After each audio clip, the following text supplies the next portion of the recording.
আসসালামু আলাইকুম প্রিয় ভাই ও বন্ধু সকল, আপনারা দেখতে পাচ্ছেন বিশাল একটি বড় বিল্ডিং মাথা উঁচু করে দাঁড়িয়ে আছে।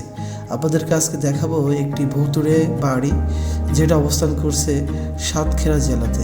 তো আপনারা দেখতে পাচ্ছেন বিশাল বড় একটি বিল্ডিং এবং দেখতে পাচ্ছেন ইটগুলো কিন্তু ক্ষয়ে ক্ষয়ে গেছে। বিশাল বড় বিল্ডিং, এখানে কারো চলাচল নেই, কিন্তু মাঝে মধ্যেই আপনার হিন্দুরা আসে একটু পুজো করতে। আপনারা দেখতে পাচ্ছেন যে দরজা, এই দরজাটা আপনার বন্ধ করে দেওয়া হয়েছে। এর ভিতরে ঢুকে মানুষ যে গাঁজা বা ইত্যাদি খেয়ে থাকে, যার কারণে এটা বন্ধ করে দেওয়া হয়েছে। তারপরে আপনারা দেখতে পাচ্ছেন বিশাল বড় এরিয়া। আপনারা দেখতে পাচ্ছেন এখানে ইটির ভিতর দিয়ে একটি বড় ছিদ্র আছে।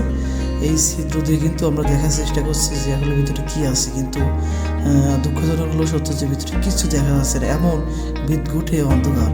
আপনারা দেখতে পাচ্ছেন অসংখ্য অনেকগুলো দেবদের গাছ আছে এবং ইট দিয়ে আপনার গাছ বেরিয়ে গেছে। এবং আপনারা লক্ষ্য করলে দেখবেন যে আমরা একটু জুম করে দেখানোর জন্য আপনাদেরকে চেষ্টা করছি। এখানে বাংলার মতো মানে বাংলা কিছু গ হ বা ব অন্তর্জা এরম ধরনের বাংলার মতো কিছু অক্ষর জ্ঞানে লেখা আছে, কিছু বাক্য লেখা আছে, বাট আমরা অনেক চেষ্টা করার পরেও এটা পড়তে পারলাম না। তারপরে আপনারা দেখতে পাচ্ছেন এখানে কিন্তু এই যে লোহা দিয়ে এটা বন্ধ করে দিয়েছে যাতে ভিতরে কেউ প্রবেশ করতে না পারে। আমরা একটু ভিতরে দেখার জন্য চেষ্টা করছি। দেখতে পাচ্ছেন ভিতরে অন্ধকার, ভিতরে দেখার মতো আসলে কিছুই নেই, মানে দেখা যাচ্ছে না, অন্ধকার একটি জায়গা। তো এখানে যখন ছিলাম আমরা তখন কিন্তু গাটা একটু ছমছম করছিল।